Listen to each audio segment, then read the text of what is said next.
The Whispering House. I never believed in ghosts, not until I moved into the house on Old Willow Road. The place was old, but not in the charming way. The walls leaned slightly, as if the house itself was tired of standing. Paint peeled from the ceiling like dried skin, and the floorboards groaned with every step. Still, the price was too good to pass up. The landlord didn't say much when I signed the lease. He just handed me the keys and muttered something under his breath. I didn't catch all of it, but I swear I heard the words, "You'll get used to it." The first night was quiet, too quiet, not the peaceful kind of quiet that helps you sleep, but a heavy, suffocating silence. The kind that feels like someone is holding their breath, listening. I woke at exactly 3:17 a.m. to the sound of whispering, not outside, not from the hallway, from inside my bedroom. At first I thought it was a dream. My eyes searched the darkness, my ears straining to catch the words. But the whisper wasn't in English. It wasn't even in a language I recognized. It sounded ancient, wet, like words being dragged across broken glass. I pulled the blanket over my head, heart hammering, telling myself I was imagining it. But the whisper didn't stop. It circled me, moving from one side of the bed to the other, always just behind me, always just close enough to hear. When I woke the next morning, the room was empty. I tried to laugh it off. Lack of sleep, stress, overthinking.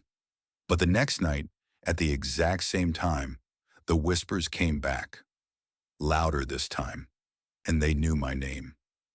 The journal. By the end of the first week, I had stopped sleeping. The whispers weren't just in my room anymore. They followed me through the house. A hiss in the bathroom mirror, a breath on the back of my neck in the kitchen. Desperate for answers, I started exploring the house more carefully.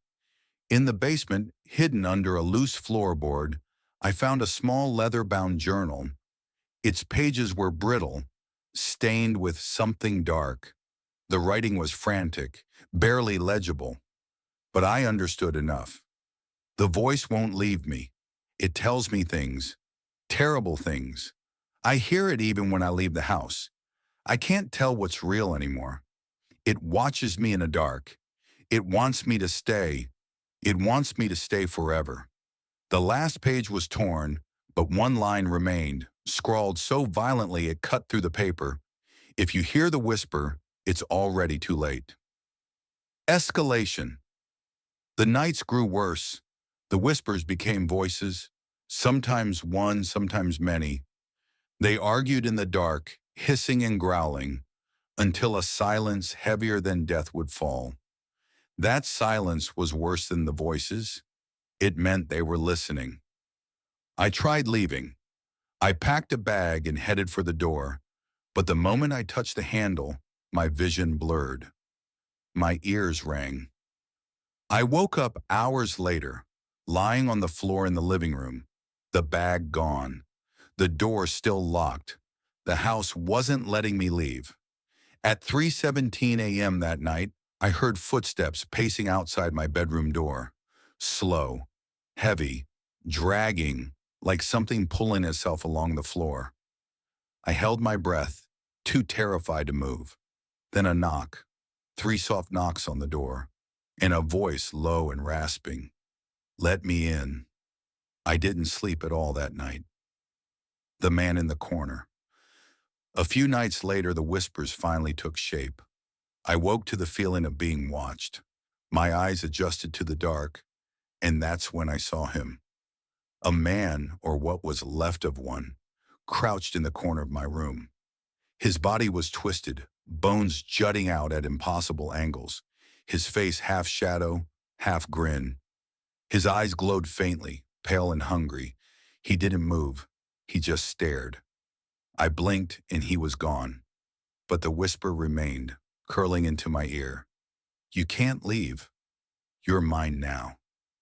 The final night. I don't know how long I've been here anymore. Time bleeds together in this house. Daylight feels thin, like it's struggling to enter. The air tastes rotten. Last night, something changed. The whispers didn't wait until 3:17. They started earlier, before midnight. They filled every room, every wall, every corner. I ran to the front door, pounding, screaming, but the wood seemed to melt under my fists. The walls stretched taller, the hallway longer, the lights dimmer. The house was alive. And then I heard it. A voice clear and sharp, cutting through the noise. A voice I recognized. My own. It was me, whispering from the dark, begging, pleading, calling my own name. I don't remember what happened after that. I woke up this morning in the basement, the journal clutched in my hands. Only now there were new words inside, words I don't remember writing. It's your turn now. Epilogue. If you ever drive past Old Willow Road, you'll see the house. It looks empty, abandoned. But if you listen closely, if you stand there after midnight, you might hear it too. The whisper, and once you hear it, it will never stop.